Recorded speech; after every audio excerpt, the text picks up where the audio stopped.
भाई आज का दिन का संजोग ऐसा रहा कि मुझे मजबूरी में अभी इस टाइम पे ब्लॉगिंग स्टार्ट करनी पड़ रही है। तो guys welcome back to my YouTube channel once again in night.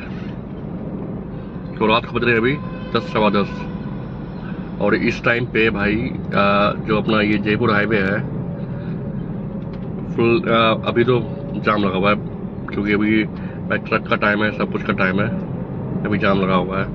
तो आज का दिन भाई कुछ इस तरह से बिजी था ना कि एक तो साथ में सीनियर थे, 3-4 जगह गया, तो भाई सीनियर्स के सामने आप निकाल नहीं सकते हो कैमरा पे, या फिर जो भी शूटिंग वगैरह आप नहीं कर सकते हो, ये चीज़ है। और गलती ये भी कि सुबह सुबह मैं थोड़ा सा लेट हो रहा था, उस पर लेट हो गया। तो आज का मैं मॉर्निंग में भी शूट नहीं कर पाया, नहीं दिन में शूट कर पाया। दिन में तो मेरे सीनियर आ गए थे, उस वजह से मैं शूट नहीं कर पाया। तो सोचा चलो आज मैं तो रात में ही शूट कर लेते हैं, इसी वजह से। तो रात का आलम यह है कि मैं लगभग 8 बजे के आसपास से सुशांत लोक में था और उस टाइम से ही मैं ट्रैफिक फंसा पड़ा हूँ। मैं वहाँ से कैसे कैसे निकला पूरा, मतलब ये लगा लो आप, ये सुशांत लोक का जो पूरा एरिया हो गया, वो हुड्डा के बाद जो ये नहीं है, जो अपना हुड्डा रोड है, अपना ये हीरो होंडा चौक तक का पूरा ट्रैफिक से फुल था। अभी जाके पहुंचा हूँ यहाँ पे नरसिंहपुर हाईवे के पास, तो यहाँ भी सीन हुई है, पूरा ही जाम है यहाँ पर। तो गुड़गांव में ना अगर आप आ रहे हो तो, या फिर आपको गुड़गांव ट्रेवल करना है, घूमना है, आपको अच्छे से देखना है ना, तो आप 12 बजे के बाद निकलोगे ना रात में, तो आपको पूरा साथ मिलेगा, आप अच्छे से ड्राइव कर सकते हो, तो एंजॉय भी कर सकते हो। असल बात यह है कि गुड़गांव में अगर आपको गुड़गांव का लाइफ स्टाइल देखना है या फिर गुड़गांव देखना है आपको, तो रात से अच्छा कोई समय है ही नहीं। ना ट्रैफिक मिलेगा और शांति मिलेगी, और लाइटिंग है गुड़गांव में। और रात में गुड़गांव घूमने के लिए बहुत ही सही जगह है यार। बस ड्रिंक की मत करो, क्योंकि यहाँ पे चेकिंग वगैरह रात में ज़्यादा होती है। तो आप वो नहीं करोगे तो फिर आप अगर सेफ रहोगे तो कोई दिक्कत नहीं है। आप घूमो या फिर साइबर सिटी जाओ, साइबर सिटी भी अच्छा जगह है घूमने के लिए, वहाँ की भी लाइटिंग वगैरह बहुत अच्छी है, आप ये भी कर सकते हो। तो सब मिला के रात ही सही है घूमने के लिए। बाकी जैसे हम लोग जो ऑफिस वाले हैं, तो भाई उनका तो क्या ही घूमना, उनको तो भाई दिन भर घूमना है ट्रैफिक में, या ट्रैफिक रहे ना रहे, या धूप रहे ना रहे, बारिश रहो ना हो, कोई फर्क नहीं पड़ता। हमें तो भाई बाहर निकलना है, काम करना ही है। और गर्मी का भी सीन भाई बहुत तगड़ा था इस बार। तो ये हाल था कि अप्रैल में ही, जो अप्रैल का एंड था ना 20 के बाद, उस टाइम ही गर्मी इतनी पड़ गई थी कि बाहर निकला नहीं जा रहा था। अब तो मई है, तो अब थोड़ी सुकून ये है कि कल शाम में बारिश हो गई थी, तो थोड़ा सा शाम का मौसम ठंडा हो गया था, वरना कल भी पूरा दिन गर्मी थी, आज तो गर्मी है ही। तो यहाँ से हम लोग सीधा कट लेंगे इसके लिए, द्वारका हाईवे के लिए, जहाँ से घर पास पड़ता है। और द्वारका हाईवे पे उतना ट्रैफिक मिलता नहीं है। और आपको 95, 86, 82 जाना है, या पाटिका सेक्टर जाना है, या आपको दिल्ली जाना है ना, तो इससे बेस्ट रूट आपको मिलेगा नहीं। हाँ ये है कि आगे जाके आपको लगभग 20-25 किलोमीटर आगे जाके आपको टोल मिलता है। वो टोल थोड़ा महंगा है। वो टोल भाई अगर आप इस साइड से जा रहे हो तो 220 कटेगा, और आप वापस आ रहे हैं तो 110 कटेगा। और आपके पास NHAI का है 3000 वाला, तो उसमें आपका टोल बिल्कुल लगेगा ही नहीं। मतलब लगता है, मतलब वही आपका रूट काउंट होता है, एक रूट 2 रूट, तो वही 20-22 रुपये आपका काउंट होता है। तो आपके लिए आपका डेली का अप डाउन है तो आपके लिए बेस्ट वही रहेगा। तो भाई ये चल लिए भाई हम लोग द्वारका हाईवे। तो यहाँ से अपना घर ज़्यादा दूर है नहीं,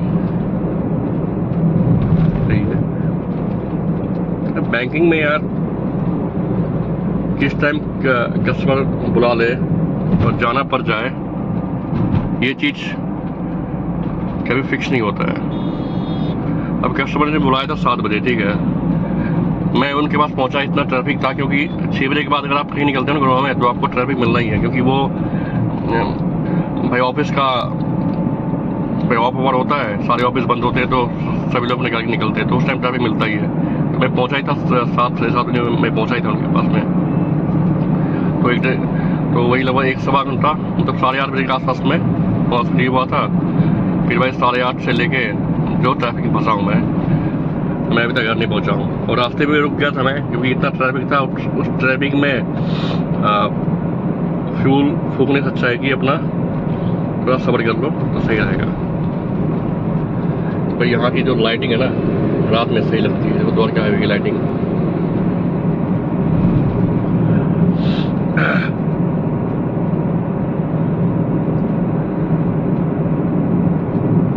गुड़गांव की देखोगे तो भाई शहर महंगा है, बट ये है कि ये शहर में ये बात है, जितना ही देता है ना उतना लेता भी है।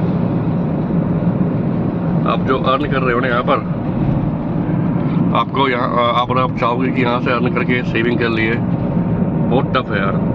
तो आपकी सैलरी बहुत ज़्यादा हाई फाई हो, ठीक है, अगर आप बिजनेसमैन हो, आपकी इनकम बहुत ज़्यादा है, तो आप मतलब ऑब्वियसली बात आप कर सकते हो।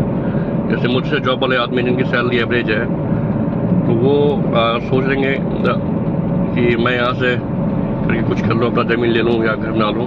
आप फ्लैट आप ले सकते हो लोन पर, बट वो लोन लेके फ्लैट लेना मुझे कहीं से भी सही नहीं लगता। वो मुझे लगता है कि थोड़ा सा ना लॉस इन्वेस्टमेंट है, क्योंकि ये जो है ना इमोशंस में आके ना लोग लॉस करते हैं। खास करके जो फ्लैट ले रहे हैं ना लोन पे, वो लोग लगता है कि यार अपना घर हो जाएगा तो सही रहेगा। और ये घर का जो है ना इमोशन, इस चीज़ में आदमी बहुत फंसता है। तो मैं अगर किसी की उम्र 30 साल है तो 20 साल का लोन लेगा तो 20 साल किस्त रहेगा, वो 20 साल किस्त करने के बाद फिर उसका अपना घर होगा, फिर उसके बच्चे बड़े हो जाएंगे। फिर जब उसके बच्चे बड़े होंगे तो उस फ्लैट में उनका जगह होगा नहीं, फिर वही उनके बच्चे को भी फिर दूसरा फ्लैट लेना पड़ेगा। तो ये इमोशंस विथ जो इन्वेस्टमेंट्स होता है ना, वो कभी भी आपको प्रॉफिट उतना नहीं देता जितना आप अपने माइंड से करते हो इन्वेस्टमेंट। तो ये इमोशंस विथ इन्वेस्टमेंट थोड़ा सा इग्नोर करेगा तो सही रहेगा। बाकी ठीक है, अब जिसने घर लिया है वो भी अच्छा ही है। जैसे मेरा वो सोच है नहीं कि मैं लोन लेके फिर मैं वो फ्लैट लूँ रेंट पर। इससे अच्छा कि मैं रेंट पे रह लूँ तो वही काफ़ी मेरे लिए। तो अभी आप देखोगे ना, अगर आपका फ्लैट 2 CR का पड़ता है ना, 2 CR का, आपको ऑलमोस्ट वो फ्लैट लोन लेके 3 CR अप्रोक्सीमेट 3+ CR ऊपर जाता है, ठीक है। आप जिस टाइम सेल करोगे ना उस टाइम वो फ्लैट उतने में नहीं जाएगा, क्योंकि जो आप रेट मांगोगे ना उस टाइम पर, उस रेट पर मार्केट में नए फ्लैट्स मिलेंगे, तो आपका पुराना फ्लैट्स क्यों सेल होगा।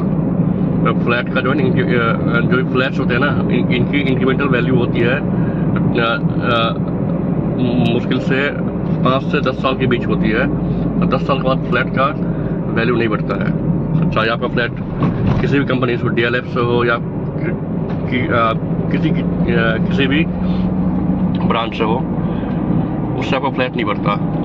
मतलब आपका वैल्यू अपग्रेड नहीं होता, वो एक टाइम पे वो वैल्यू आपका स्टेबल हो जाता है।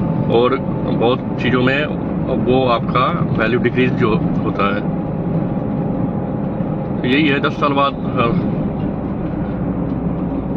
कोई फ़ायदा नहीं है। फिर आप सोचो कि मैं इसको बेच के मैं कुछ ले लूँ, तो उस टाइम तक तो आपका फिर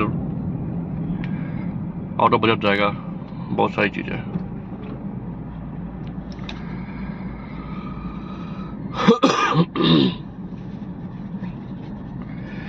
तो ये है भाई, इमोशन विथ इन्वेस्टमेंट करो, बट थोड़ा सा सोच समझ के करो, क्योंकि आजकल बड़े बड़े शहर में लोग यही कर रहे हैं कि वो लोग रह रहे हैं 5-6 साल से, उनका एक सपना होता है कि अपना इस शहर में घर हो जाए। तो ऑब्वियस सी बात है यार, जो आम लोग हैं, जैसे हम जैसे लोग हैं, उनके बजट में कभी भी ज़मीन लेके घर बनाना इस शहर में नहीं पॉसिबल है। अगर मैं गुड़गांव में अभी चाहूँ ज़मीन लेने के लिए, तो मुझे कम से कम अच्छी जगह पे, अच्छी मतलब देखो, जो बहुत अच्छी जगह होगी वहाँ तो हम सोच नहीं सकते। वहाँ पे जो ज़मीन का रेट है 4 लाख गज या फिर 3-3.5 लाख गज है, ठीक है। थोड़ा सा अगर हम चाहें कि थोड़ा सा हम बाहर जाए, वहाँ पे लाख रुपये गज है। तो आप कम से कम आप ज़मीन लोगे तो आप 100 गज लोगे। 100 गज में 100 गज पड़ेगा आपका 1 CR का। रजिस्ट्री करवा हुआ कि आपका पड़ेगा 1.7 या मतलब 1.8 मान लो, वहाँ पे रखे तो इतना पड़ेगा आपका। फिर आप उस पर घर बनाओगे, कम से कम 30 से 40 लाख का, फिर आप रहोगे, मतलब 1.5 करोड़ का पड़ गया, ठीक है। और आम आदमी के पास ना पॉकेट में 1 CR होना पॉसिबल है ही नहीं, ठीक है। क्योंकि आप ज़मीन लेते हो ना, आपको 1 टाइम पेमेंट करना पड़ता है, तो उस टाइम पे आपको लोन नहीं मिलेगा, समझे। ज़मीन लेके घर बनाना ये बहुत ही अच्छा मतलब फ़ायदेमंद सौदा है, ठीक है। बट भाई हम जैसे लोगों के लिए ना इकट्ठा इतना 1 करोड़ का ज़मीन लेके फिर उस पर घर बनाना नहीं पॉसिबल। अगर हमने कहीं से जुगाड़ उगाड़ करके भी ना, अगर 1 CR हमने लगा दिया, ठीक है, मान लिया कहीं हमने गांव का ज़मीन बेच के यहाँ डाल दिया, इसमें लगा दिया, ठीक है, तो हम कर सकते हैं। बट फिर भी तो हमें घर बनाने के लिए तो करना ही पड़ेगा। अब गांव में भी यार ज़मीन कितनी महंगी जाएगी, और आपकी ढंग की जगह पे ज़मीन है तो, जैसे मैं जहाँ से बिलोंग करता हूँ वहाँ पे भाई कट्ठा और कोठा चलता है। तो वहाँ पे भाई अगर मेन हाईवे पे ज़मीन है तो आपका 20 लाख रुपये कट्ठा मैक्सिमम हो गया। 20 लाख तो मैं ज़्यादा बोल रहा हूँ, 10-12 लाख, ठीक है। और आप मेन शहर में है आपका तो 20-25 लाख रुपये कट्ठा हो गया आपका। तो आप कितना बेचोगे ज़मीन? आप खेती का ज़मीन चाहोगे बेचने के लिए तो उसका कोई सेंस बनता नहीं है कि वो भाई वो सस्ता बिकेगा। तो इससे अच्छा है कि रेंट पर हो, पैसे जमा करो। अरे यहाँ बन पा रहा है तो ठीक है, नहीं बन पा रहा है तो जहाँ से आप वहीं जाके बस जाओ। और दूसरी बात तो यह है कि साइड इनकम तो जरूरी है ही। अगर आप गुड़गांव में जॉब कर रहे हो ना, अगर आपके पास दूसरा इनकम नहीं है ना, हम जैसे लोगों के पास, तो भाई बहुत ही टफ लाइफ है, बहुत ज़्यादा टफ लाइफ है। जहाँ पे एजुकेशन इतना महंगा है, सब कुछ इतना महंगा है, अफोर्ड करना बहुत ही हेक्टिक है।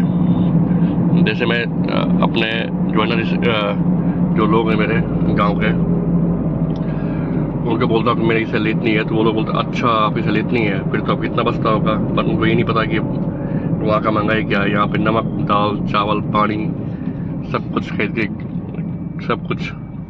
के करना है। तो वही कह रहा था भाई, इमोशन विथ इन्वेस्टमेंट, थोड़ा सोच समझ के करना ही सही रहता है।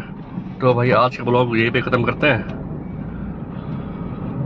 मैं घर पहुंचने वाला हूँ, तो प्लीज़ गाइस जितने भी लोग देख रहे हैं ना आप, तो कोशिश कीजिए थोड़ा सा कमेंट करने के लिए, या फिर जो आपने सब्सक्राइब नहीं किया है तो थोड़ा सब्सक्राइब कर दीजिए, तो वो सही रहेगा।